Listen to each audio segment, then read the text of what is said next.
गुना निवासी अंकित जाटव ने अशोकनगर विधायक के निजी सहायक पीए मनोज नामदेव पर बहन का ट्रांसफर कराने के नाम पर 50,000 रुपए की रिश्वत मांगने का गंभीर आरोप लगाया है। अंकित जाटव के अनुसार उसकी बहन वर्तमान में अशोकनगर स्वास्थ्य विभाग में सीएचओ पद पर कार्यरत है। बहन का गुना ट्रांसफर कराने के एवज में विधायक के पीए ने 50,000 रुपए की मांग की थी। बताया गया है कि अंकित ने 30,000 रुपए की राशि विवेक टॉकीज के पास मनोज नामदेव को नगद रूप में 500 रुपए के नोटों में दी थी और बाकी 20,000 रुपए बाद में देने की बात कही गई थी।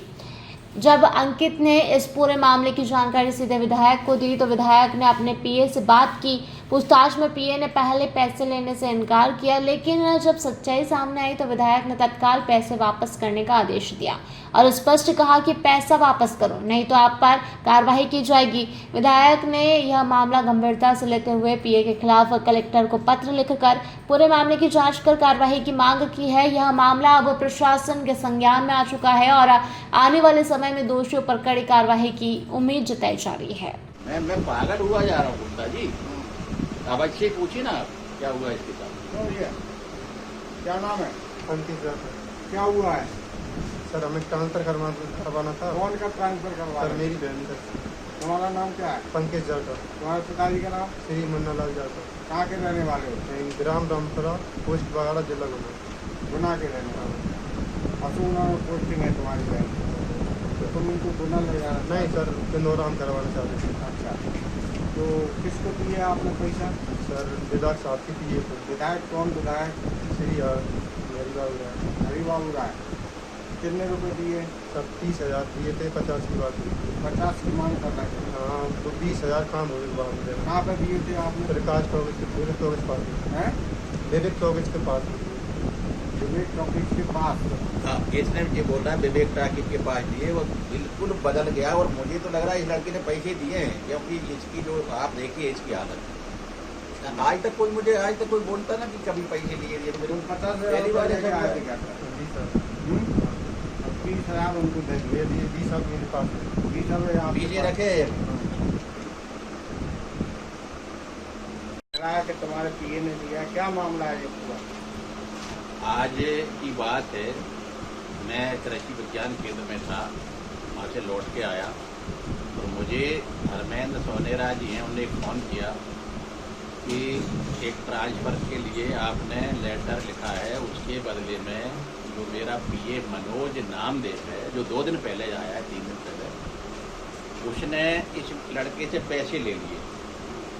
मुझे जैसे ही पता लगा तो मैंने इस लड़के को बुलाया जैसे तैसे कि बेटा तू मेरे पास आ और ये बता कि तुझसे।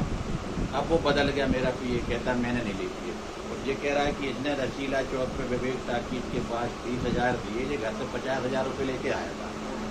तो मैंने कहा बता तेरे पास बकाया पैसा तो जाने 20,000 अभी भी ये जेब में रखे, 30 उसको दे दिए। मैंने मनोज को कहा कि तू इसके पैसे वापस कर दे भाई, ये काम मैं नहीं करता। आज ही नहीं है, आज की बात है।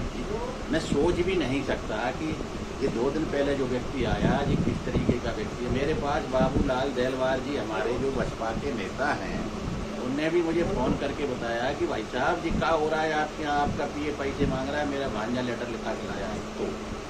तो दो चीज़ें मुझे आज ही पता लगी, तो मैंने तुरंत अभी मैं उसको वापस कर रहा हूँ। मुझे ऐसे पीए की ज़रूरत नहीं है, मेरी छवि अलग है और मेरा बिल्कुल दिमाग ही ख़राब हो गया। मैंने उसको बोला कि तू इस लड़के के पैसे वापस कर गरीब के, तो वो बदल गया। मैंने कहा मैं तेरी FIR भी कराऊंगा, फिर मत बोलना, और मैं कलेक्टर साहब को बताता हूँ अभी। तो वो कबूल नहीं कर रहा और ये सामने ही बोल रहा है।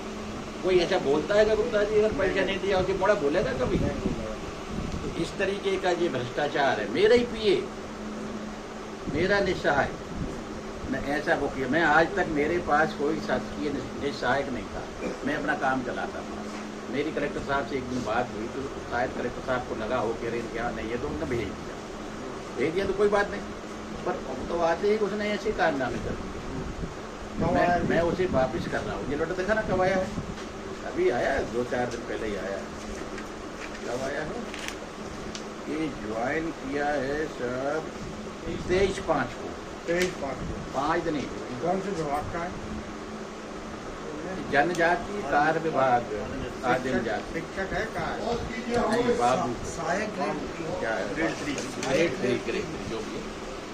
तो मैंने उसको बहुत कुछ कहा कि इसके पैसे वापस कर दे। मैंने कई कर्मचारियों से, कई अधिकारियों से जनता के पैसे वापस कराए हैं। मुझे पता है, मैं नाम नहीं लेना चाह रहा हूँ, और अगर वो मेरे सामने आए तो मैं नाम भी ले दूँगा, वापस करा। मेरे अशोकनगर से अलीम डायर की रिपोर्ट। जयराम जी, किशन काका।